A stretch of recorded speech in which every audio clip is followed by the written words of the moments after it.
அனைவருக்கும் இனிய மாலை வணக்கம். குழந்தைங்க சொல்லலாம் இல்லையா? Good evening students. யா, அவங்க குட் ஈவினிங் தான் சொல்லியிருப்பாங்க இல்லையா? Okay, good. தமிழில் பேசினாலும் புரியும்னு நினைக்கிறேன். பர்மிஷனோட பேசலாம். இந்த இனிய கிராஜுவேஷன் பட்டமளிப்பு விழாவிற்கு என்னை இன்முகத்துடன் அழைத்த இந்த பள்ளியினுடைய கரஸ்பாண்டன்ட், பிரின்சிபல் அண்ட் போர்ட் மெம்பர்ஸ்க்கு முதலில் என்னோடய நன்றியை தெரிவிச்சுக்கிறேன்.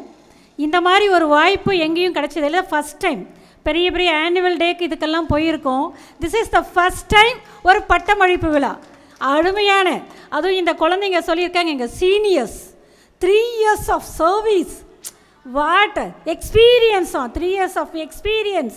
அந்த எக்ஸ்பீரியன்ஸில் என்னையும் ஒரு பார்ட்டாக சேர்த்ததுக்கு இந்த மேனேஜ்மெண்ட், கரஸ்பாண்டன்ட், பிரின்சிபலுக்கு என்னுடைய நன்றியை தெரிவித்துக் கொள்கிறேன். Thank you sir and madam. இன்னொன்றும் சொல்லணும், என்னைய இந்த இதில் நம்மளோட நித்யா மேடமோட இணைத்து என்னை அவங்களோடைய சேர்த்து வைத்ததற்கு, அவங்களுடைய இன்ட்ரடியூஸ் கிடைச்சதற்கும் இந்த மேனேஜ்மெண்ட் அண்ட் பிரின்சிபாலுக்கு என்னுடைய நன்றியை தெரிவிச்சுக்கிறேன். ரொம்ப ஒரு 5 minutes 10 minutes தான் பேசணும். ஸோ ஸ்வீட், ரொம்ப கைண்ட், எளிமையாக, ரொம்ப ஸ்வீட்டாக, ரொம்ப நல்ல அவங்கள சந்திக்க வச்சதுக்காக நன்றியை தெரிவிச்சுக்கல. ரொம்ப நல்ல மேடம். வணக்கம் மேடம். நிறைய நேரம் இப்போ இவங்க சொன்னாங்க, இவங்க மேடம் சொல்கிறப்ப தென்மொழி மேம் ஃபியூ வேர்ட்ஸ் நாங்கள் கவனிச்சிருப்பீங்கன்னு நினைக்கிறேன். இந்த அம்மா நிறைய பேசிடக்கூடாது, டைம் ஆகிடுச்சு, பார்த்தா பேசணுன்ட்டு ஃபியூ வேர்ட்ஸ்ன்னு சொன்னாங்க. நீங்கள் கவனிச்சிருப்பீங்கன்னு நினைக்கிறேன். And that Thenmozhi ma'am few words. அந்த ஃபியூ வேர்ட்ஸ்லேயே முடிச்சுக்கிறோமா? உனக்கு 3 தான் எப்போவுமே நான் சொல்கிறது. 3 விஷயங்கள் 2 விஷயங்கள் தான் சொல்லுவேன். அதனால் அதை சொல்கிறதுன்னு என்னோடய கடமை. நீங்கள் ஏற்றுக்கிறதும், நான் என் குழந்தை, என் பொண்ணு வந்திருக்கா, அவளுக்கும் அப்படி தான் சொல்வேன். என்னோடய டாட்டர், அவகிட்டே அப்படி தான் சொல்வேன். சொல்கிறது என்னோட கடமை. ஏற்றுக்கிறதும் ஏற்றுக்காமல் போகிறதும் உங்களோட உரிமை. அதே போல் 3 விஷயங்களை மட்டும் சொல்லி முடிச்சுருவேன். ஒரு விஷயம், நம்ம குழந்தைங்களுக்கு எப்போவுமே சேஃப்டி, இந்த சேஃப்டியான ஒரு பள்ளியில் ரொம்ப நிறைவாக நீங்கள் இதை வெல்கம் பண்ணதில் இருந்து குழந்தைங்கள அங்கே உட்கார வைக்கிறதாகட்டும், எங்களை வெல்கம் பண்ணுறதாகட்டும், ஒரு கரெக்டாக ஒரு பிளான் இதை பண்ணிகிட்ருக்காங்க. அவங்களுக்கு எல்லாரும், நம்ம பெற்றோர்கள், அவங்க எல்லாருமோடையுமா சேர்ந்து நீங்கள் ஒரு பெற்றோர்கள் மாணவர்களுக்கு கிளாப் பண்ணலாம் இல்லையா? இந்த மேனேஜ்மெண்ட்டுக்கு சரி, அந்த கிளாப்பும் நம்ம எப்படி பண்ணலாம்? பெற்றோர்கள், மாணவர்கள் எல்லாம் சேர்ந்து ஒரு கிளாப், என்னை மறக்காமல் இருக்கிறதுக்கு. நீங்கள் எல்லாம் சின்ன குழந்தைங்கள, பேரண்ட்ஸ் எல்லாமே அந்த காலேஜ் படிச்சிருப்பீங்க, இல்லை படிக்கலை, இல்லை ஸ்கூல்ஸ் இருப்பீங்க. அந்த கிளாப்லாம் இப்போ மறந்துருப்பீங்க. உங்களுக்கு எல்லாருக்கும் ஒரு கிளாப் சொல்லிவிட்டு அப்புறமா ஆரம்பிக்கலாமா? 3 விஷயங்களை சொல்லிக்கலாமா? இந்த கிளாப் எப்படின்னு சொல்லிடுறேன். உங்களுக்கு தெரியும், இந்த பிடி டீச்சர்ஸ், இந்த எல்லா டீச்சர்ஸும் சொல்லியிருப்பாங்க, ஸ்டூடெண்ட்டுக்கு சொல்லியிருப்பாங்க, பேரண்ட்ஸ்க்கு சொல்லியிருக்காங்க மாட்டாங்க இல்லையா? ஒன்று சொல்லலாமா? நான் சொல்லிவிடுவேன். இதுலேயே அவுட்டு, இதெல்லாம் யார் பாஸ், இதெல்லாம் நான் பார்ப்பேன். இவங்க இந்த ரிசல்ட் போடுறாங்கல்ல சப்ஜெக்டில், அது மாதிரி நான் இப்போ ஒன்று சொல்ல போகிறேன்.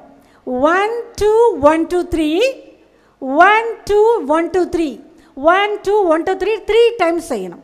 1 2 சொல்ல வேண்டாம், இப்போ ஸ்டார்ட் பண்ண அவுட் சொல்லிவிடுவேன். 1 2 1 2 3 1 2 1 2 3 1 2 1 2 3 ஸ்டாப் பண்ணிடணும். சரியா? இதில் எக்ஸ்ட்ரா வரவங்க யாருன்னு பார்ப்போம், அதுவும் பார்த்துக்கலாம். ஓகே, ஸ்டார்ட் சொன்ன உடனே எல்லாருமே கிளாப் பண்ணணும். எல்லாருமே ஸ்டேஜில் இருக்கவங்க, on the stage, off the stage, எல்லாருமே. ஓகேவா? Let be start. 1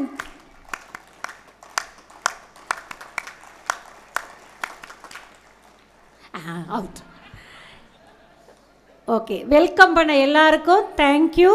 பெற்றோர்கள், மாணவ செல்வங்கள் மற்றும் கூடியிருக்கும் அனைவருக்கும் என்னுடைய மாலை வணக்கம். இந்த கிளாப்ஸ் பண்ணுறது மூலயமா குழந்தைங்களுக்கும் நமக்கும் என்ன இருக்கும்? கிளாப்ஸ் பண்ணுறப்ப நம்ம பாடியும் நல்லாயிருக்கும், இந்த பிளட் சர்க்குலேஷனும் இருக்கும். ஸோ உங்கள் குழந்தைங்களோட விளையாடுறப்ப கிளாப் பண்ணி பேசுங்க. கிளாப்ஸ் நீங்களே பண்ணிக்கோங்க. இங்கே ஒரு குழந்தை ஒரு மாதிரி இருக்கும், ஸ்டார்ஸில் ஏதாவது மைனஸ் இருக்கும், நீங்கள் பார்த்துருக்கீங்களா? ஸ்டார்ஸில் ஏதாவது மைனஸ் இருக்கும். எல்லா ஸ்டாருக்கும் தனித்தன்மை இருக்கும். அது எல்லாருமே ஸ்டார்ஸ். இந்த ஸ்டார்ஸை பார்க்குறதுக்கு எனக்கு ஒரு வாய்ப்பு. இங்கே எல்லா குழந்தைங்களும் ஸ்டார்ஸ் தான். இந்த குழந்தைக்கு ஒரு திறமை இருக்கும், இன்னொரு குழந்தைக்கு ஒரு திறமை இருக்கும். என் குழந்தை அப்படி இல்லையே, என் குழந்தை இப்படி இல்லையே, நீங்கள் யாருமே எதுவுமே நினைக்க வேண்டாம். ஒவ்வொரு குழந்தைக்கும் தனித்தன்மை உண்டு. Every child has a special talent. அது இந்த ஒரு குழந்தைக்கு படிப்பில் இருக்கலாம், விளையாட்டில் இருக்கலாம், மற்றது ஒரு ஆர்ட்ஸில் இருக்கலாம், என்னன்னாலும் இருக்கலாம். அதை ஃபைண்ட் அவுட் பண்ணுங்கள். இப்போ ஒரு நல்ல ஸ்டேஜ், அதுக்கு ஒரு நல்ல வாய்ப்பு. இப்போ தான் குழந்தைங்க வர்றாங்க. இப்போ இந்த குழந்தைங்க ப்ராக்டிஸ் பண்ணியிருக்காங்க இல்லையா, ப்ராக்டிஸ் மேக் த மேனுக்கு வேறு எங்கேயுமே தேட வேண்டாம். இந்த டீச்சர்ஸ் அவ்வளோ அழகாக ப்ராக்டிஸ் பண்ணியிருக்காங்க. அதுக்கு ஒரு பெரிய அப்ளாஸ் அந்த டீச்சர்ஸ் அண்ட் அந்த பிரின்ஸிபால் அண்ட் கரஸ்பாண்டன்ட் எல்லாருக்குமே, யாரெல்லாம் டீச் பண்ணாங்களோ. நீங்கள் வந்து நம்ம நிற்கிறப்பவே நமக்கு ஒரு பயம் இருக்கும், மைக்கை கொடுத்துட்டா ஒரு பயம் இருக்கும். ஆனால் அந்த குழந்தைங்க எவ்வளோ அழகாக, அதுவும் வேறு சொல்கிறாங்க டியர் மேம் நாங்கள். Okay, thank you. அந்த அழகான ப்ராக்டிஸ். இது ஏன்னா நீங்கள் குழந்தைங்கள ப்ராக்டிஸ் பண்ணுங்கள். எப்படி ப்ராக்டிஸ் பண்ணணும்? மேம் நீங்கள்லாம் சொல்லுவீங்களா, நான் 3 விஷயங்கள் தான் சொல்வேன்னு. ஒன்று சேஃப்டி. அந்த சேஃப்டியை நீங்கள் வீட்டில் பார்த்துக்க போகிறீங்க, ஸ்கூல்ஸில் பார்த்துக்கிறாங்க, ஸ்கூல்ஸில் விட்டதுக்கு அவங்க பார்த்துக்கிறாங்க. வீட்லையும் குழந்தைங்கள விட்டுட்டு போகிற இடம் என்ன இடம்னு பார்த்து குழந்தைங்கள சேஃப்டியாக வச்சுக்கோங்க. எப்போவுமே சேஃப்டி முக்கியம். அதுக்கப்புறம் என்னென்னா ஃபுட்டு. இந்த ஃபுட்டுக்கு சொல்வீங்களே, மேம் செல்ஃபோன் கொடுத்தாதான் மேம் பசங்க சாப்பிட்றாங்க அப்படின்னு நிறைய பேரண்ட்ஸ் சொல்கிறீங்களா? செல்ஃபோனோ டிவியோ கொடுத்தா தான் சாப்பிட்றாங்கன்னு. அந்த மாதிரி சொன்னால் அந்த மிஸ்டேக் இஸ் பேரண்ட்ஸ் மிஸ்டேக் தான். குழந்தைங்களுக்கு அது செல்ஃபோன்னா தெரிய வச்சது நீங்கள், டிவியை போட்டு கொடுத்தது நீங்கள். ஸோ நம்ம எப்படியெல்லாம் குழந்தைங்கள வளர்க்கணும்னு நினைக்கிறோமோ அந்த மாதிரி நீங்கள் இந்த ஃபுட் ஹேபிட்ஸை நீங்கள் கொண்டு வரணும். நீங்கள் ஃபுட் ஹேபிட்ஸ்னோன்னா உங்களுக்கு புரிஞ்சிடும். நான் எந்த ஃபுட்டையும் சொல்ல விரும்பலை. ஹெல்த்தியான நியூட்ரிஷியஸ் ஃபுட்டாக கொடுத்து இப்போ இருந்தே பழக்கப்படுத்திட்டோன்னா பெரியவங்களானால் கண்டிப்பாக அவங்க இப்போதே கிராஜுவேஷன் கரெக்டாக அந்த 15 இயர்ஸ் அது 18 இயர்ஸில் வாங்குகிற கிராஜுவேஷனுக்கு இவ்வளோட ஹெல்த்தியாக அழகாக குழந்தைங்க க்ரோ அப் ஆகுவாங்க. மைண்டும் ஹெல்த்தியாக இருக்கும், இதுவும் பாடியும் ஹெல்த்தியாக இருக்கும். ரெண்டும் சேர்ந்து வளரணும், மைண்ட் அண்ட் பாடி. அதுக்கு நீங்கள் ஹெல்த்தியான ஃபுட்டை கொடுத்து பார்த்துக்கோங்க.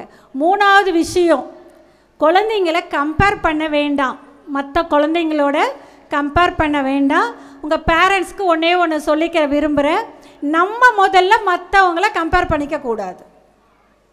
அதுக்கு ஒரே ஒரு கம்பேர் பண்ணுறதோ இல்லை நம்மளுக்கு ஏதாவது கிடைக்கணும் அப்படிங்கிறது கிடைக்காம போகாது, மனசு விட்டுறக்கூடாதுன்றதுக்கு ஒரே ஒரு குட்டி ஒரு இதில் வந்து ஒரு ஃபாரஸ்ட்டோ இல்லை நம்மளோட கூட இருந்துக்கலாம். ஒரு ஃபாரஸ்ட்டோ இல்லை இந்த ஏரியாவே அழகாக இருக்குது, இந்த கிரவுண்டில் வந்துட்டுருக்கோம். இப்போ கூட ஆஃப்டர்நூன் கூட கொஞ்சம் ரெய்னியாக இருந்தது இல்லையா, அப்போ வந்து ரெய்னி சீசன் இது கிடையாது. ரெய்னி சீசனில் ஹெவியாக ரெயின் வந்துட்டுருக்கான். ஹெவி ரெயின் இருப்ப குருவிகள் வந்து இருக்கும் இல்லையா, மழை ஒரு மரத்தை விட்டு ஒரு மரம் தானே தாகும். அப்புறம் இப்போ குருவி வந்து அப்படியே எங்கேயோ இடம் இல்லையன்ட்டு அப்படியே கொஞ்சம் தேடிக்கிட்டே போகிறப்ப ஃபஸ்ட்டு ஒரு மரம் பார்க்குதான். மரத்தை பார்த்த உடனே அந்த குருவி கேட்குதான் அந்த மரத்துக்கிட்ட போய், அப்படி கேட்குறது தான், நம்ம கேட்காம இருக்கக்கூடாது, பர்மிஷன் கேட்கணுன்றதை அதை தெரிஞ்சுக்கோங்க. போயிட்டு கேட்குதா, மரமே நான் இங்கே என் குழந்தைங்களோட மழையாக இருக்குது இங்கே இருந்துக்கிட்டோமா அப்படின்னு கேட்டுச்சான். அப்போ அந்த மரம் சொல்லிச்சான், நோ சொல்லிடுச்சான் மரம். அந்த மரத்தை போய் அந்த குருவி திட்டிகிட்டே வேறு இடத்துக்கு போகுதான். வேறு இடத்துக்கு போயிட்டு இன்னொரு 3 இதுக்கு தள்ளி அங்கே போய் எங்கே கேட்கணுமோ அங்கே கேட்டவுடனே அந்த ட்ரீ அக்செப்ட் பண்ணிடுச்சான். அந்த ட்ரீ அக்செப்ட் பண்ணிட்ட உடனே அவங்க போய் சேஃப்டியாக குழந்தைங்களோட எல்லாம் இருந்தாங்களாம். அங்கே ட்ரீயில் இருக்கிறப்ப இன்னும் வந்து காற்று மழை நிறைய வந்தது. நிறைய காற்றெல்லாம் அடித்த உடனே ரொம்ப அது சேஃப்டியாக உட்காந்துருக்கு, நல்லா இருக்காங்க அவங்க குழந்தைங்களோட. குருவி நல்லா இருக்குது இந்த இதோட. அப்போ ரொம்ப காற்று அடித்து எல்லாம் ஓஞ்சிச்சு. காற்று நிறைய மழை காற்றெல்லாம் முடிச்சுட்டு மெதுவாக வெளியில் வரும் இல்லையா, வெளியில் வர்றப்ப அப்படியே வெளியில் வருது, காற்றெல்லாம் மழையெல்லாம் முடிஞ்சுதுன்னு பறக்கிறதுக்காக இறை தேடுறதுக்காக வருது. வந்து பார்க்குறப்ப ஃபஸ்ட்டு நோ சொல்லிச்சு இல்லை அந்த ட்ரீ இல்லையா, கேட்குறீங்களா? ஃபஸ்ட்டு நோ சொன்னதில்லை அந்த ட்ரீ கீழே விழுந்துருந்ததான். இந்த குருவிக்கு ஒரே சந்தோஷம், என்னைய வந்து வேண்டான்னு சொன்னல அதுக்கு தான் உனக்கு இப்படி அப்படின்னு சொல்லிச்சான். உடனே அந்த ட்ரீ வந்து சிரிச்சிட்டே சொன்னதான், எனக்கு தெரியும் என்னோடய ஸ்ட்ரென்த் என்னென்னு, உன்னைய வந்து வச்சுருந்தேன்னா நீ கண்டிப்பாக உங்கள் குட்டிகளோடு நீங்கள் வந்து இதோட பிள்ளைகளோட கீழே விழுந்திருப்ப, உனக்கு வந்து அது சேஃப்டி இல்லை, அந்த டைமில் வெளியில் போக முடியாதுன்னு தான் நான் நோ சொன்னேன் அப்படின்னு அந்த மரம் சொன்னதை இது ஷையாக ஃபீல் பண்ணி சாரி சொல்லிச்சான். இப்போ இதிலேருந்து நீங்கள் என்ன தெரிஞ்சோன்னா, யார் என்ன சொன்னாலுமோ ஏதோ ஒரு வகையில் தான் அவங்க சொல்கிறாங்க. இதை நோ சொல்லி பழகணும். யாருக்கு நோ சொல்லி பழகணும்? குழந்தைங்கக்கிட்ட நோ சொல்லி பழகணும். நோ சொல்கிறதுனால என்ன நன்மைகள் இருக்குதுன்னு உங்களுக்கு தெரியும். எல்லாத்துக்கும் எஸ்ஸு எஸ்ஸு எஸ்ஸு. அதுக்கப்புறம் என்ன பண்ணுறோம்? ஃபுட்டுக்காகட்டும் மற்றதுக்காகட்டும் நோ சொல்லக்கூடாது, எஸ் சொல்லணும். என் குழந்தைய நான் செல்லமாக வளர்க்குறேன், செல்லமாக தான் எல்லா குழந்தையும் வளர்க்குறோம். பட் நோன்ற வேர்டை கேட்காம லாஸ்ட்டில் பெருசாக ஆகிறப்ப நோன்ற வேர்டை கேட்குறப்ப அவங்களால அதை டாலரேட் பண்ண முடியாது. ஸோ இது ஒரு நல்ல வாய்ப்பு. அருமையான ஒரு பள்ளிக்கூடத்தில் இவங்களோட மனசு மாதிரியே இந்த கிரவுண்ட் இருக்குது பாருங்கள். நான் நிறைய இது போயிருக்கேன் பாருங்கள். அங்கெல்லாம் ஒரு ஆடிட்டோரியம் இருக்கும், இல்லை ஒரு ஏதாவது மாலில் வச்சுருப்பாங்க, ஏதாவது உள்ளே இருக்கும். ஆனால் இந்த கரஸ்பாண்டன்ட் ட்ரஸ்ட் மெம்பர்ஸோட மனசு போல் open ground, open to all, எல்லாருமே வாங்க நல்லா பயனடைஞ்சிட்டு போங்கன்ற மாதிரி ஓப்பனோட உங்களுக்கு கொடுத்துருக்காங்க.